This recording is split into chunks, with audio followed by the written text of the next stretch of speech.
Só vi um. Mas estava lá, né? É o Tá. quê?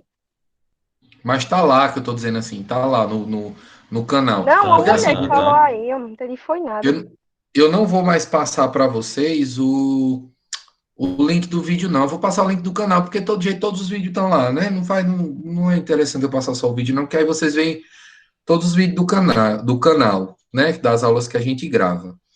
Vocês estão vendo a tela do meu computador, eu vou voltar para a aula de onde a gente parou. Lembrando que nossa aula, eu estou fazendo de tudo para ela não ser é, tão cansativa, certo? Só relembrando, a gente foi até esses. Gente, não vai voltar, não? Voltou, foi slide que só, bichinho. Peraí, calma.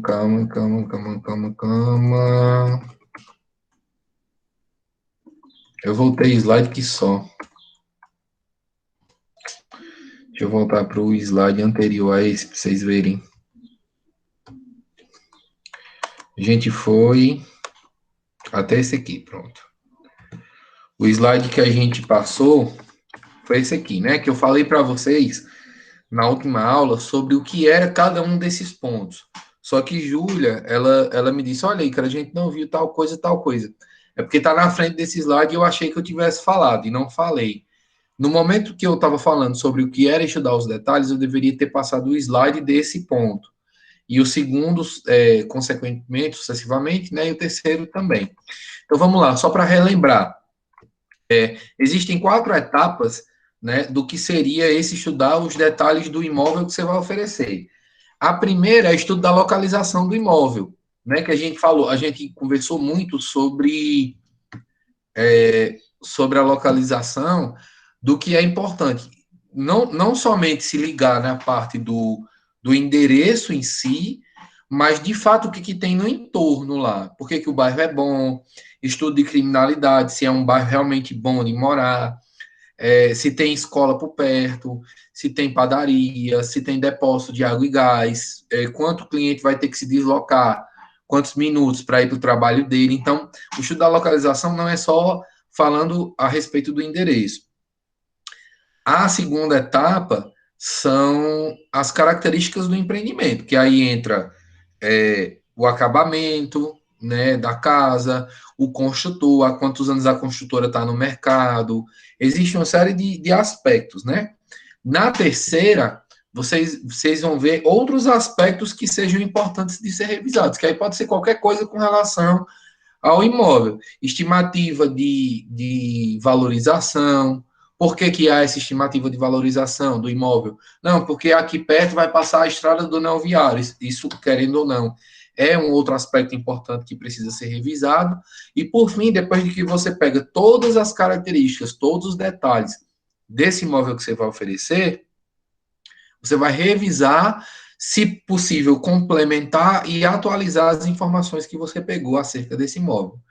Então vejam que os detalhes nem sempre é só do que é construído ou o endereço. É uma série de fatores, né, que vão fazer que você vai ter que estudar para que você possa oferecer o imóvel, certo? Não se prendam somente ao básico, vão além do básico. Próximo, o segundo ponto que a gente viu é vender os benefícios e não as características. E é preciso saber que você vender o imóvel é diferente de vender ao cliente, né? Por que, que isso é diferente? Porque o imóvel ele sempre vai ser aquele mesmo imóvel, independente do cliente que apareça. Só que as formas que você vai oferecer aquele imóvel para o cliente A, para o B, para o C e para o D, vão ser totalmente diferentes. Por isso que a gente fala que tem que vender os benefícios, porque às vezes um benefício daquela casa que o cliente está levando, o cliente A, para o cliente A é importante, não é importante para o B, nem para o C, nem para o D. Então você precisa saber quais são os determinantes é, de compra do cliente para saber qual benefício você vai oferecer para ele. Aí existem algumas perguntas que são importantes, né? Que você tem que fazer ao cliente para você saber o porquê que ele quer aquele imóvel. O que, que o cliente pensa, como ele quer o imóvel, onde ele quer o imóvel, quem irá morar no imóvel, quanto ele pretende pagar e de que forma ele irá pagar. Porque todas essas informações, quando você pega do cliente essas informações, você vai saber onde que você vai atacar na hora da venda. O que é que você vai vender, qual é o benefício que você vai vender. Porque, por mais que você tenha um imóvel que seja bem localizado, ou que tenha um imóvel que é de um preço bem acessível, há uma característica ou outra que, dentro do pensamento do cliente, ele não vai comprar. Tipo, às vezes o imóvel está baratinho, está 110 mil reais. Né? Acho que nem tem mais casa de 110 mil aqui em Juazeiro para ser vendida. Se tiver, é meio afastada. Mas às vezes ela está esse preço justamente porque ela é afastada e o cliente ele não pode morar longe do centro. Então, o pensamento do cliente é importante nesse momento. Como ele quer o imóvel? Se ele quer um imóvel de 3 quartos, se ele quer um imóvel de 2 quartos, se ele quer uma suíte, se ele não faz questão da suíte, onde ele quer o imóvel, aí tem a ver com o endereço também. Quem vai morar no imóvel com ele? Se vai morar esposa, filho, se vai morar irmão, mãe, tio, cachorro, vizinho, se ele vai morar só, quanto ele pretende pagar e de que forma ele irá pagar, né? Então, são várias perguntas importantes que você precisa fazer para o cliente no momento da venda. Porque com todas essas informações aí, dessas perguntas que você faz, você vai ter como vender para ele os benefícios e não as características do imóvel. O imóvel vai ser sempre o mesmo, mas o cliente não. E por fim, tem 5 motivadores de compra também, que também estão nessa questão dos benefícios. O lucro, prazer, orgulho, paz de espírito e dor. Percebam que 4 aí são basicamente sentimentos, né? Que motivam o cliente a comprar. O primeiro é que tem a ver com lucro, né? O que é lucro? Lucro é quando você compra uma coisa de um valor e quando você vai revender aquela coisa, você vende por um valor acima do que o que você pagou. Então isso é um lucro, né? Tem clientes que eles compram um imóvel, né? E geralmente isso acontece em lotes, justamente esperando especulação imobiliária em cima daquele imóvel, e a partir dali, para que na frente eles possam, com uma valorização, eles possam revender o imóvel que eles têm de um preço mais alto do que o que eles pagaram, né? Então, o lucro é um dos principais motivadores de compra no quesito quando você compra para investimento. O segundo é prazer. Tem coisas que a gente compra que, querendo ou não, elas nos dão prazer, né? Pelo fato da gente estar satisfeito com a compra, né? E o uso daquele objeto nos dá prazer. Você compra uma casa que tem um deck, você compra uma casa que tem piscina, você compra uma casa que tem uma área externa longa, onde você pode armar uma rede, pode ser coisa simples. Você compra uma casa ventilada, que quando você chega em casa ela está super ventilada e ali traz um prazer para você, traz um relaxamento. Então, esse é outro motivador de compra. Existe o orgulho, né? Tem pessoas que compram Ítalo, uma casa. Se alguém for falar, pode perguntar, que eu espero. tu pode dar outro exemplo de prazer? Qualquer coisa que lhe dá satisfação pessoal. Eu trocaria esse nome prazer por satisfação pessoal. É tipo assim, você ter uma satisfação no uso daquela coisa. De repente, você morou a vida toda com seus pais. Só estou dando um exemplo, tá, besta?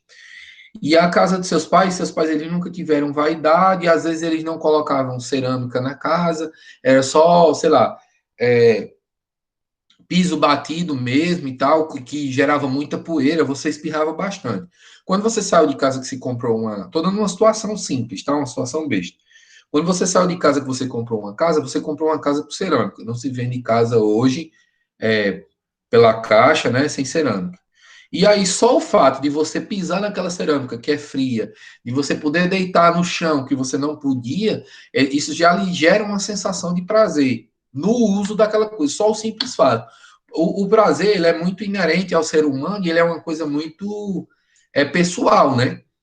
Pode Pode ser ser que. também Hum, o prazer só em ter a sua casa, né?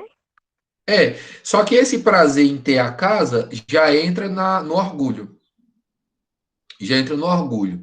O orgulho é no sentido, por exemplo, tem pessoas que batalham a vida todinha para ter a casa própria. E aí, quando eles conseguem juntar 10, 15 mil para comprar a casa, eles vão lá e pagam com o maior orgulho do mundo, porque eles vão realizar um sonho deles, né? O orgulho acho que ficou claro, né, para vocês, assim, o orgulho em possuir, em ter aquele imóvel. Às vezes, não necessariamente o orgulho está ligado à compra só do primeiro imóvel, por exemplo. É, você trabalhou a vida toda e agora você tem sua casa e tal, sua casa pessoal, mas você precisa de um local de refúgio, sei lá, da semana. Aí você comprou um terreno na serra, onde você vai construir um sítio, onde você vai poder cultivar uma horta, onde você vai poder descansar, armar uma rede e tal, ficar de boa lá. Isso gera orgulho, porque você tem um local só seu, onde você vai ter o prazer do uso, né, que já está ligado a outro sentimento. Mas assim, o orgulho está muito ligado também à realização pessoal. O prazer é a satisfação do uso, né, da coisa, e o orgulho é a realização pessoal. Você se sentir bem porque você tem aquele imóvel. O próximo é paz de espírito. O que significa paz de espírito para vocês? Me digam aí o que significa. Orgulho é o quê? Orgulho é realização realização pessoal. É você se sentir realizado porque você comprou aquele imóvel. Paz de É. espírito é tipo você tá em paz com consigo mesmo. Pronto. Às vezes, gente, às vezes, hum, Ei, o paz de espírito não complementa o orgulho, todos, não? todos se complementam entre si. O que você precisa identificar no momento da venda é qual desses motivadores ele está acima dos outros para que você consiga mostrar um imóvel para o cliente que ele sane essa deficiência dele, entendeu? Que você consiga sanar esse problema, que você consiga resolver esse problema dele. A paz de espírito também ela pode vir de diversos motivos, né? Diversas ocasiões. Por exemplo, eu atendi um rapaz lá da Pitágoras, da Faculdade de Pitágoras, há uns 2 meses atrás, lá no Oasis, que ele queria ver uma casa, porque ele tinha comprado um apartamento lá no Constantine, não sei se vocês sabem onde é. Tipo assim, você está indo para o aeroporto, pela Castelo Branco, você entra na Manuel Coelho, que é onde tem o Minha Casa Minha Vida. Um pouquinho após o Minha Casa Minha Vida, antes do aeroporto, do lado esquerdo, tem dois condomínios lá, um de casa e um de apartamento. E ele comprou faz uns 4 anos o apartamento, que estava prevista a obra para 6 meses, e ela vem se arrastando, né? Por vários anos aí, e sempre eles prometem e não cumprem. Já mudou a construtora, não é mais a Constantine, é outra empresa, mas ela também, assim, ela já está construindo, está mais adiantada a obra, mas tudo indica que também não se entregue nesse prazo prometido. E nisso o cliente ele se sente mal. Por quê? Porque ele juntou dinheiro, ele deu um valor de entrada, aprovou o crédito, achou que estava realizando o sonho da casa própria, sentiu prazer, sentiu orgulho, é, mas no final das contas ele viu que não era aquilo, né, que foi prometido. Ele acha que talvez pode perder dinheiro no negócio, porque ele está pensando em desistir e tal. Então, ou seja, ele não está com aquilo que Júlia definiu muito bem, que é uma paz consigo mesmo. Ele não tem essa paz de espírito, né? Paz de espírito, ela tá muito ligada também ao prazer e ao orgulho, né? E ele queria uma casa, ele queria olhar outros modelos de casa, pensando em sanar essa falta de paz de espírito, né? Ele conseguir de fato comprar e realizar o desejo de ter a casa própria. Então, a parte de espírito está ligada a isso. Quando você compra um imóvel, que ele vai lhe trazer uma parte de espírito, que você sabe que você fez uma boa compra, que você vai poder criar seus filhos lá naquela casa, naquele bairro e tal, que ali é um bom local para se viver, você atinge esse sentimento de paz de espírito. E por último é a dor. Gente, a dor não tá, essa dor ela não é ligada à dor física. Não é aquela dor que a gente belisca e sente a dor, não é essa dor. A dor, na verdade, ela é uma motivação, que ela é negativa, mas que ela lhe leva para uma compra. Quem aqui conhece alguém que casou e mora com sogro ou sogra? Quem aqui sabe disso? Assim, conhece alguém que está nessa situação? Minha tia, Pronto. A pessoa tá Ela se lascada. ela reclama casou e ou ela agora está de boa com a situação? Ela se Oi? reclama dessa situação porque queria ter a casa ou ela está de boa com essa situação? Que eu saiba, ela ainda tá de boa. Pronto. Mas existem várias pessoas que moram com sogra ou que não têm casa própria ou que compraram uma casa usada, não compraram uma casa nova, que não estava em boas condições. Compraram até mais barato uma casa que não estava pronta, sobre o pretexto de que iriam reformar e tal a casa. E aí não foi isso que aconteceu. E a casa traz vários problemas e tal. Esse tipo de problema que vai ser sanado, que funciona como motivador e que vai ser sanado na compra de um imóvel novo, a gente chama de dor. Dor é qualquer espécie de problema que o cliente tem em não ter um imóvel próprio novo, ou então um imóvel próprio, que vai ser sanado com a compra daquele imóvel. Não sei se vocês entenderam mais ou menos o que eu estou falando com relação à dor. Não entendi não, Ícaro. É tipo uma coisa leva a outra, né? É tipo assim, por exemplo, vocês lembram do meu celular antigo? Lembra do meu celular antigo? Sim, entendi. Tipo assim, Aquela deixa eu bosta, falar. né? Do meu celular antigo. Eu tinha um celular que não carregava direito, que não demorava muito tempo na bateria, que ele vivia abrindo a parte de trás, que a câmera já estava arranhada, que ele não tinha memória, enfim, uma série de fatores. Eu tinha um problema na minha mão, era uma dor. Como é que essa dor ia ser sanada? Quando eu comprasse um celular novo. Pronto, não tenho problema com o meu celular novo. Que nem é mais tão novo assim, né? Já vai fazer um ano que eu comprei. Então, assim, dor é qualquer espécie de motivação que vai fazer você comprar alguma coisa, né? E que a compra daquela coisa vai sanar aquela espécie de dor, certo? Aquele problema. Eu não gosto de ir de ônibus para o trabalho. Eu preciso comprar uma moto ou eu preciso comprar um carro. Isso é uma espécie de dor. Eu não gosto, me traz alguns problemas, eu chego atrasado no emprego. Como é que eu vou sanar essa dor? Comprando o transporte. Entenderam o que é uma dor? Sim, sim. Eu entendi. Pronto. Vou passar. E por último, a argumentação de vendas deve ser persuasiva. Acho que a gente já falou muito disso e não tenho mais nada para falar, né? Que você tem sempre que voltar essa linguagem de benefícios para que você consiga persuadir o cliente que aquele imóvel é melhor ou que aquele Não lembro disso aí, não.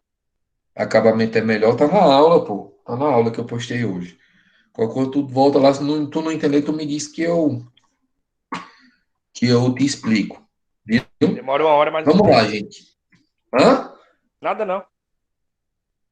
Mediação imobiliária ou intermediação imobiliária é o ato de aproximação que o corretor de imóveis promove entre duas ou mais partes que estão interessadas na concretização de uma negociação imobiliária.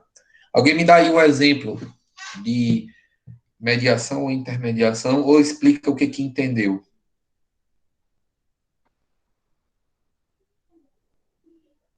Como é que é? Eu queria que vocês falassem o que vocês Quando entendem por intermediação imobiliária. é tipo assim, é, tem uma pessoa que está vendendo uma casa e outra que quer comprar. Só que as duas não se conhecem. E eu vou e apresento essas duas pessoas, falo do produto, entendeu? Exatamente. Nós somos os profissionais que nossa única função, ou melhor, nossa principal função no mercado é intermediar duas partes que estão interessadas na concretização de uma negociação imobiliária, né? Duas ou mais partes. Quando a gente fala duas ou mais partes, é que, por exemplo, você tem um construtor, você tem um casal, são três partes, né? O casal quer comprar uma casa, o construtor quer vender a casa, e aí você vai lá, conhece os dois e concretiza aquela negociação imobiliária. Ou o casal que quer vender a casa e tem uma pessoa que está interessada, um construtor que está interessado até para morar na casa por conta da localização e tal. Ou, sei lá, para qualquer outro tipo de negociação imobiliária em si que a gente fala, nós servimos para isso, para aproximar essas partes e fazer essa negociação ela ser concretizada. Em todas as operações imobiliárias há mediação. Destacam-se compra, venda, permuta e cessões de direitos. Todo mundo sabe o que é permuta, né? Aham. Pronto, permuta é só a troca mesmo, só a troca de um imóvel por outro. A gente tá lá também. Administração de imóveis e condomínios, incorporação e construção de imóveis, nos loteamentos, vistoria de imóveis e avaliação de imóveis, certo? A gente atua em todas essas situações. Por exemplo, na avaliação de imóveis, é uma pessoa que quer avaliar um imóvel, quer saber quanto é que está custando, né? E tal, para algum outro fim com outra parte, tipo assim, quer vender, né? E você precisa avaliar para poder concretizar. Na vistoria de imóveis, a mesma coisa. Nos loteamentos, quando a gente está vendendo um lote para uma empresa que está vendendo aqueles lotes lá e para clientes que querem comprar para construir uma casa ou para investir dinheiro e tal. Todas as operações imobiliárias há essa mediação. Não existe negociação imobiliária sem que não necessite de uma mediação.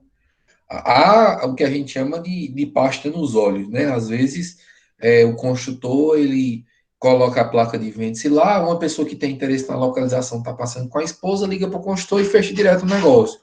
Mas o ideal é que haja essa mediação imobiliária, certo? Entre nós e as partes que estão interessadas no negócio.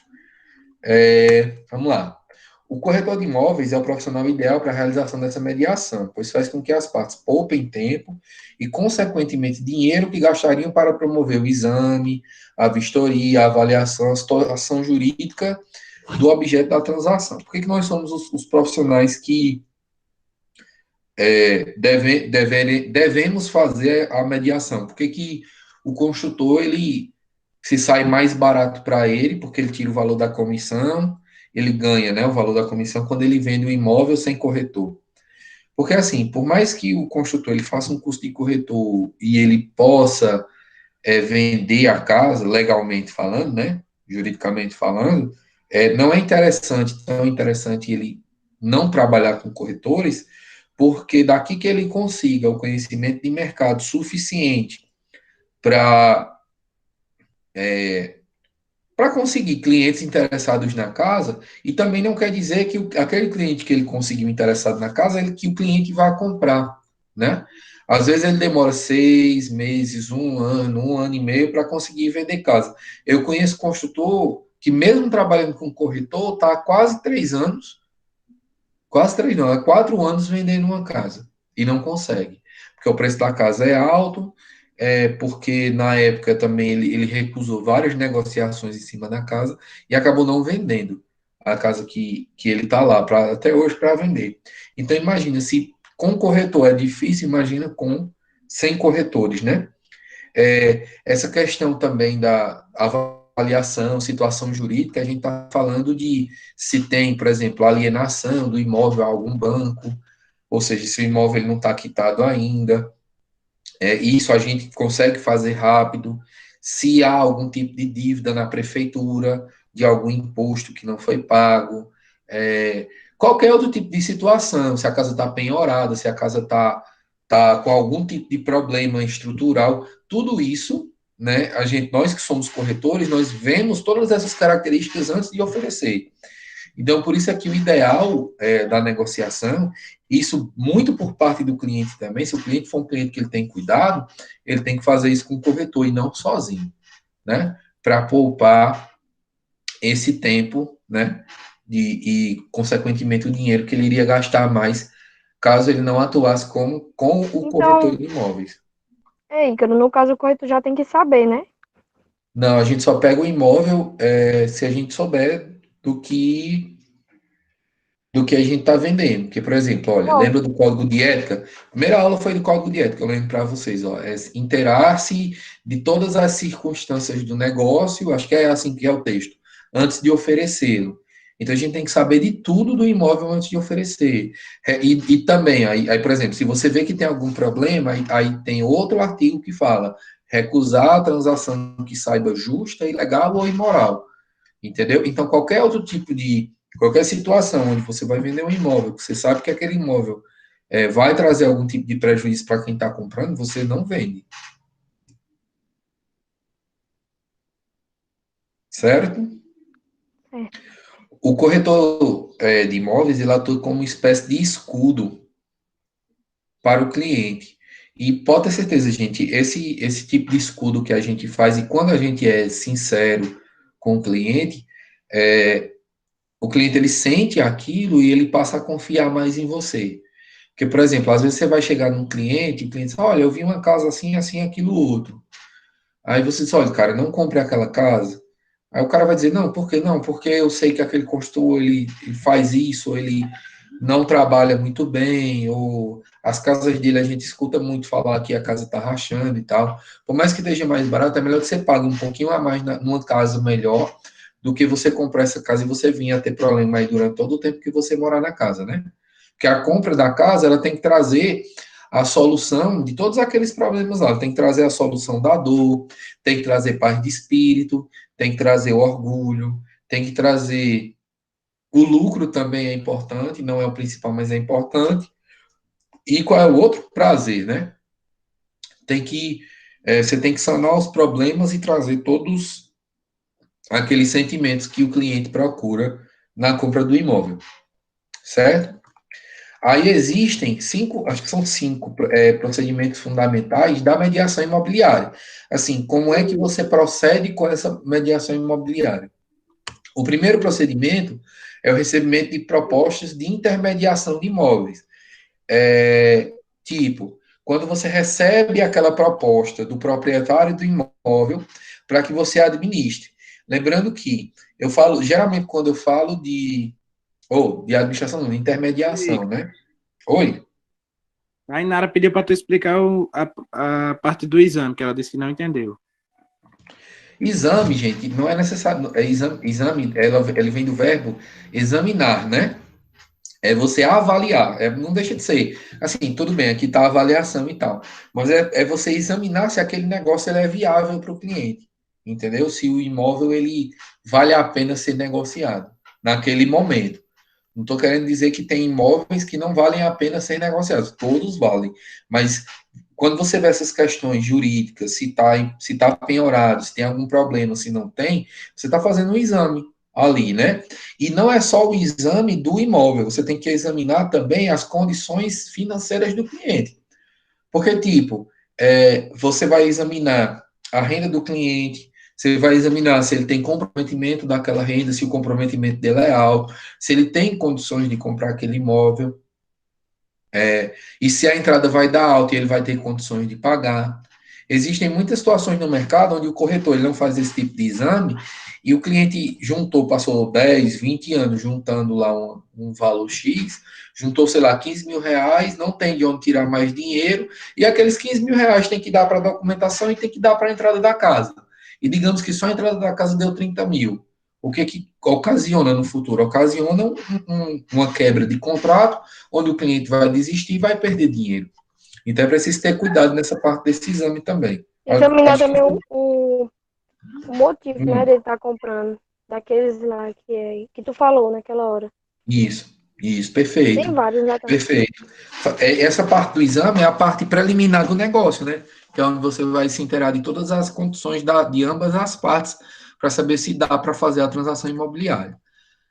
Chegando nesse primeiro procedimento fundamental, que é o recebimento de proposta de intermediação, é tipo assim, é quando a parte proprietária, né, ou seja, o dono do imóvel, quer seja loteamento, casa, apartamento, ele vai lhe fazer uma proposta para que você intermedie o imóvel dele. Intermediar, quer seja para venda, quer seja para incorporação, implantação e tal, locação. E esse recebimento de propostas, que eu estou colocando aí, que tem que ser feito por escrito, lembrar daquele contratozinho de autorização de venda, lembra? Que eu, fulano de tal, autorizo o corretor, fulano de tal, cicrano, né, no caso, a, sei lá, vender, divulgar e tal, publicidade sobre o imóvel que eu tenho, que está situado na rua tal e tudo. Essa proposta nada mais é do que isso, é o construtor, dono da casa, que vai chegar para você e vai dizer, olha, eu quero que você venda a minha casa. Tá bom, mas assine aqui o contrato, né? Então, tem que ser feita por escrito para que você consiga provar que você pode negociar aquele imóvel. Segundo, Ícaro, Oi, fala de novo o que tu falou no começo, vai, porque vamos lá. Você vai pegar um imóvel para vender. Qual é o primeiro procedimento que você tem que fazer? aquele contrato de Você vai captar, né, o venda. imóvel. E como é que você capta o imóvel? Como é que você consegue registrar que o dono do imóvel ele tem interesse que você comercialize através desse contrato? É só isso que eu estou dizendo aí, que é o primeiro procedimento fundamental, é o recebimento de proposta dessa intermediação, certo? O segundo, depois que você capta o imóvel, você vai demonstrar ele ao cliente futuro, né? Ao possível comprador ou locatário ou possível futuro dono daquele imóvel, né? Você vai demonstrar a ele, né? Ou seja, o que significa isso? É quando você apresenta, né, o imóvel ao cliente que tem interesse naquele imóvel, certo? Depois, você vai fazer uma análise e julgamento preliminar das propostas. Esse procedimento, quem faz somos nós, né? É exclusivo do técnico em transações. Só o técnico de transações imobiliárias que deve levar ao cliente propostas exaustivamente analisadas. O que acontece? Vamos lá. Você demonstrou uma casa, eu vou falar única e exclusivamente numa situação de vendas. Você levou o cliente para fazer a visita, né? Numa casa de 130 mil reais, onde a entrada, o sinal, o cliente está pedindo 20 mil reais. 20 mil reais de sinal. Olha, eu só fecho o negócio se o cliente tiver no mínimo 20 mil de sinal para me pagar no ato do negócio. Aí você vai lá, faz a visita com o pretendente à casa, né? Aí você tem essa proposta em mãos, 20 mil reais, né?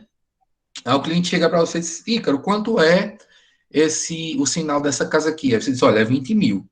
Cara, eu não tenho. Aí o cliente vai dizer para você, cara, eu não tenho 20 mil reais, mas eu tenho 15 mil e posso pagar 5 cheques de 1.000. É fácil o outro cliente aceitar, o dono, o proprietário aceitar essa proposta? Sim ou não? O que vocês acham? Acho que é Eu difícil. acho que porque de certa forma vai ser os 20 mil, né? Depende. Depende de uma série de fatores. Mas assim, vamos lá.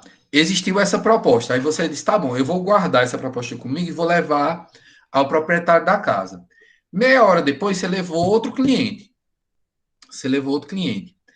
Aí o cliente fez a mesma pergunta para você. Olha, Ícaro, é o seguinte, quanto é o sinal dessa casa? Você disse, olha, 20 mil.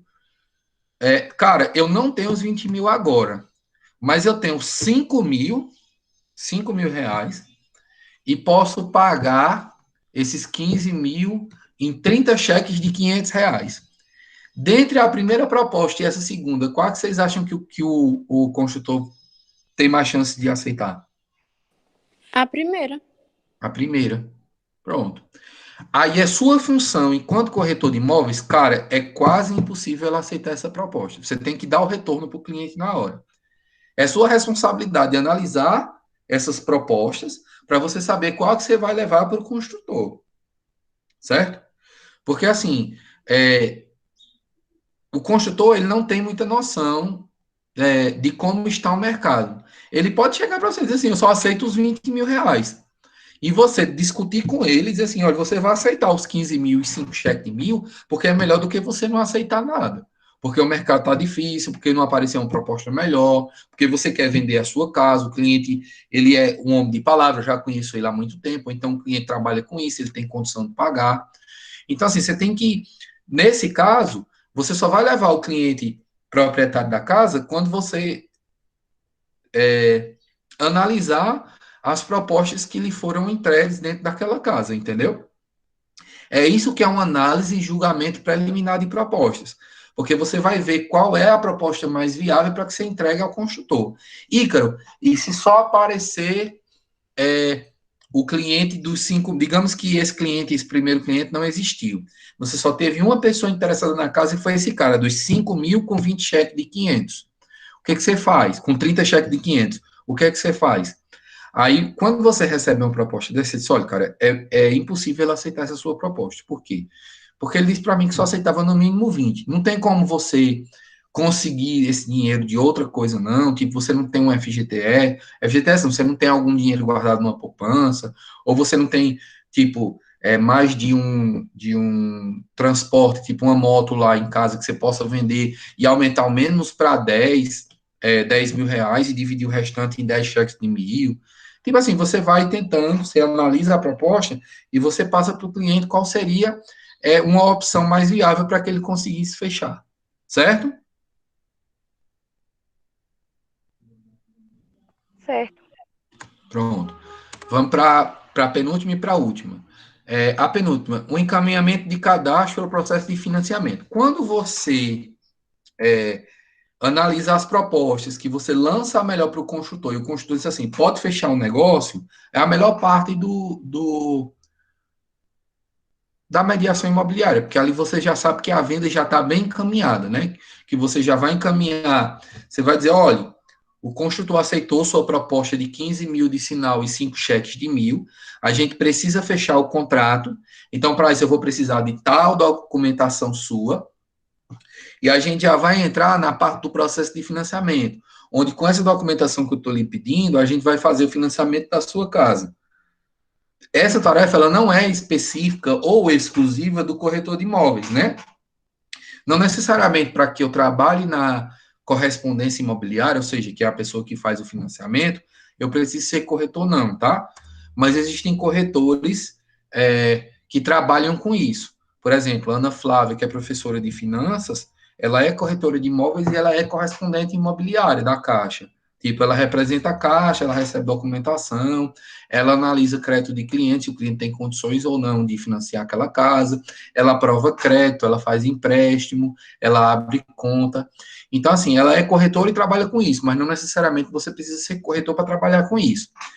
E olhe, uma dica importante que eu dou para vocês, mesmo que esse processo de financiamento ele não seja feito pelo corretor, seja por você, né, porque tem imobiliários que trabalham com isso também, você deve se inteirar de tudo que está acontecendo no processo de financiamento para que você consiga prestar uma orientação para o cliente. Vou dar um exemplo disso. Porque assim, você não pode deixar o cliente só. Em 2014, eu acho, eu vendi uma casa a um cliente que trabalha na CIN, Secretaria de Infraestrutura de Juazeiro do Norte. E ele não fez no nome dele, ele era noivo na época, ele fez no nome da noiva o processo de financiamento, porque ele tinha um nome com pendência no SPC Serasa. Vocês sabem, eu já falei isso várias vezes para vocês, que clientes que têm pendência no SPC Serasa, eles não conseguem comprar casa. Não conseguem financiar porque há essa análise de crédito, né, na hora. E foi o que ele fez. Ele disse, não, cara, eu vou fazer no nome da minha noiva. E ela, na época... Oi? Isso que tu falou do SPC do Serasa, tipo, não vai dar pra ele financiar, mas comprar à vista pode, né? O dinheiro na hora lá. Pode. Se ele tiver à vista, perfeito. A gente só precisa fazer consulta SPC Serasa quando o cliente ele vai financiar, porque ele precisa comprovar a renda e ele precisa comprovar que ele não é um mal pagador. Quando o nome dele está escrito no SPC ou Serasa, ou quando está no cartório, lembra do cartório lá que eu falei para vocês, que agora eu esqueci o nome do cartório, que é protestado o título, ele também não consegue comprar. Então, enfim, ele estava com o nome sujo no SPC Serasa, e ele disse, cara, eu vou fechar no nome da minha noiva. Qual era o problema na época? A noiva dele não tinha trabalho fixo, ela era autônoma e não fazia muitas movimentações bancárias, nem conta na Caixa ela tinha. E na época a Caixa estava mudando essa questão de aceitar a decore, que é uma declaração que o contador faz de quanto você ganha, né? Como comprovante de renda, não servia mais. No fim das contas, quando ela foi para o processo de financiamento, deu uma diferença, mesmo ele dando 10 mil reais de entrada, deu uma diferença de mais de 10 mil reais e ele se viu doido porque ele não conseguia, ele não tinha de onde arrumar esses 10 mil reais, né? E, tipo assim, quando o correspondente ele vai dar a notícia para um cliente como esse, ele só diz assim, ó, seu Beltrano, disse, opa, aqui é o correspondente imobiliário tal. Oi, tudo bem, tudo bem. Rapaz, olha, é o seguinte, eu fui fazer aqui o processo de financiamento, deu uma diferença de 10 mil reais. O senhor já vai pensando aí como é que o senhor vai pagar? Porque tem que quitar esses 10 mil reais daqui para o mês que vem, que é a data de entrega da casa. Aí, pá, desliga o telefone. O cliente se vê doido. Por quê? Porque ele não tem de onde tirar os 10 mil reais, porque o correspondente ele não é vendedor. Ele não tem um trato para falar com o cliente, a maioria deles são assim, infelizmente isso é um fato.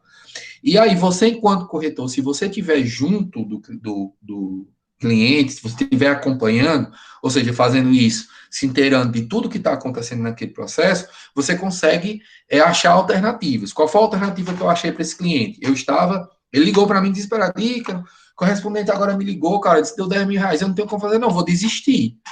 Ele desistindo, ele ia perder 5 mil, ele não ia querer perder os 5 mil reais, que na época era a multa do contrato, e eu não ia receber o restante da comissão.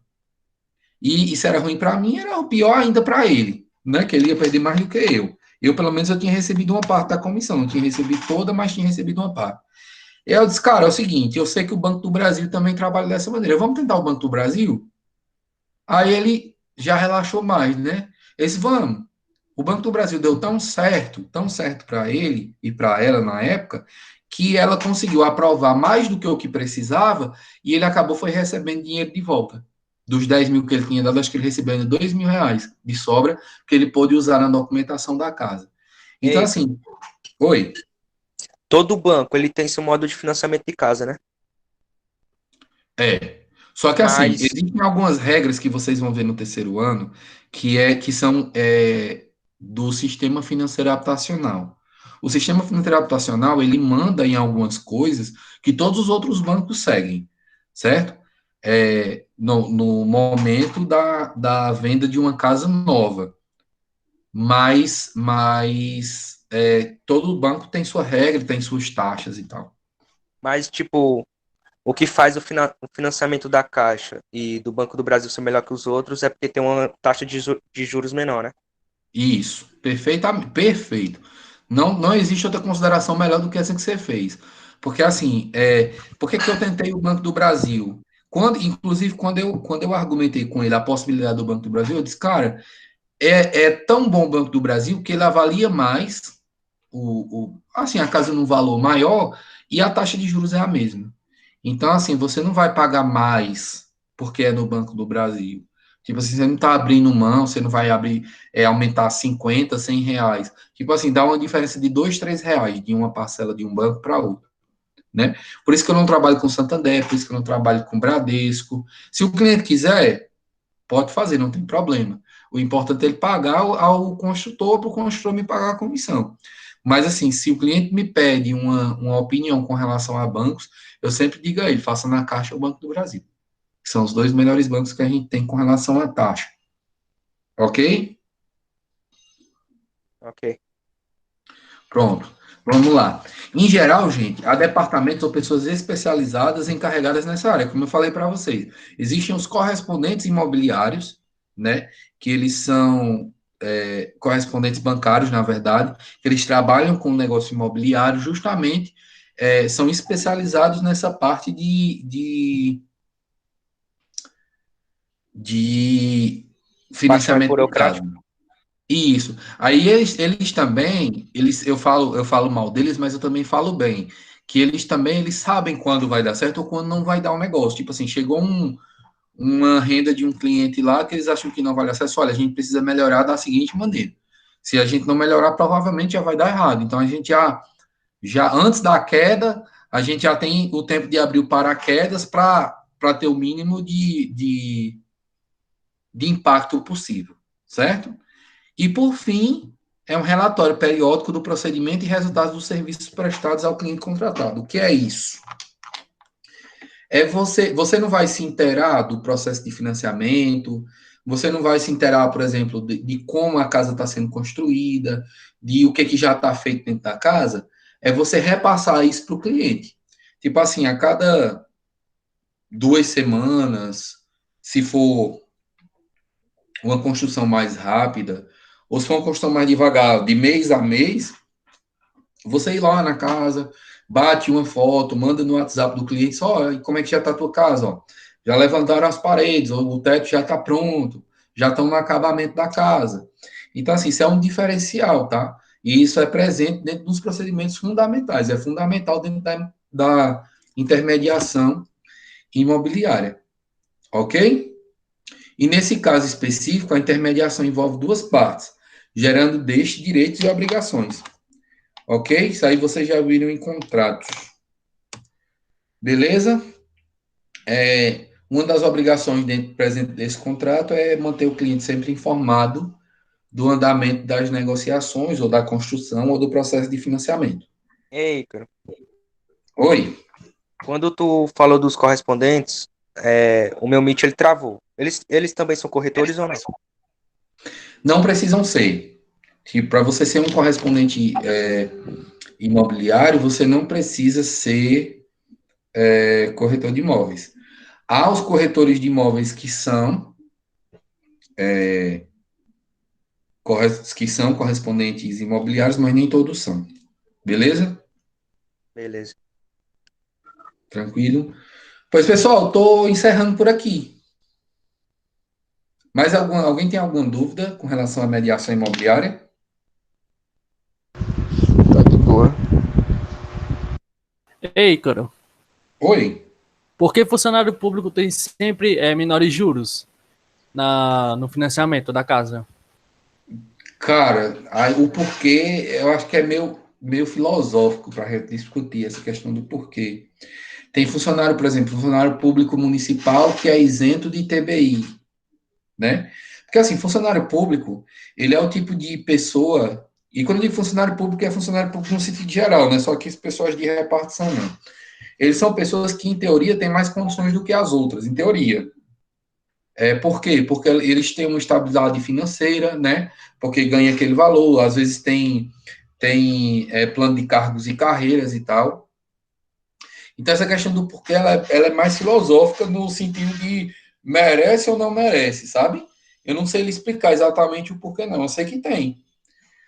E tem, por exemplo, condições especiais para funcionários públicos. Por exemplo, o processo de financiamento. Tem funcionários públicos que conseguem até 420 meses de financiamento. Querendo ou não, isso é um benefício massa. Porque você pode financiar mais porque você vai ter mais tempo para pagar, né? Eu acho que os funcionários públicos, eles têm mais, assim, os bancos, eles dão mais condições para funcionários públicos justamente por essa estabilidade financeira. Porque eles são mais confiáveis.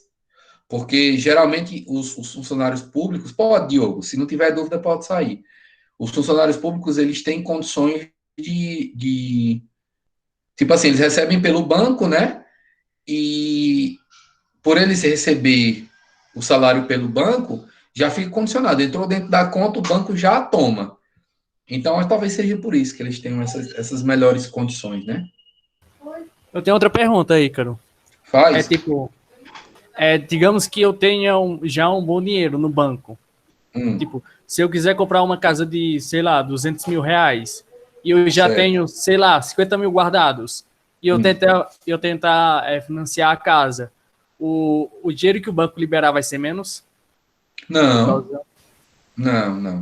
O banco, ele não vai fazer a avaliação do quanto você tem na conta. Na verdade, a avaliação de crédito, ela vai ser em cima do que você pode pagar. Certo? Tipo assim, o banco, você tem, isso vocês vão ver em SFH, mas, por exemplo, você tem 3 mil reais de salário. Você só pode comprometer para o banco até 30% do valor do seu salário, ou seja, 900 reais, desses 3 mil reais. Então, para o banco, essa é a parcela que você pode pagar, 900 reais. E a partir dali, ele vai ver, ele vai fazer um cálculo, uma espécie de cálculo, do quanto aqueles 900 reais pode financiar ao banco, certo? Tipo assim, que essa parcela de 900 reais, ela não está presente só 900 reais vezes 360 vai dar o valor que você vai financiar, não. Porque esse 900 reais, ele já está presente os juros que você vai pagar, a taxa de seguro, está tudo presente dentro desses 900 reais. Entendi. Entendeu? Ícaro, Oi. em relação ao financiamento, processo de financiamento, quando não dá certo, é negado por algum motivo, quanto tempo é que você tem que esperar para poder fazer o pedido novamente? Eu acredito, se eu não me engano, da última vez que eu fiquei sabendo dessa questão desse prazo, aí vocês vão ver melhor em SFH, eu vou me atualizar e deixar vocês atualizados na época, mas acho que são 3 meses. Ou quando. Não, na verdade é assim. Não, deixa eu te explicar, peraí, 3 meses não. Quando você faz uma aprovação de crédito, não é que ele é negado. Se ele for negado, você vai esperar 1 mês e meio, 2 meses para fazer de novo. Agora, se for aprovado, por exemplo, menos do que o que você precisaria, para avaliar de novo seu crédito, vai ser 6 meses. Porque aquela avaliação de crédito, ela demora 6 meses lá no sistema do banco. Dentro daqueles 6 meses, você não pode comprar, você não pode financiar mais. Você não pode refazer. Você pode refazer em outro banco, mas naquele banco, não. Ei, Ícaro, tem Entendi. outra pergunta.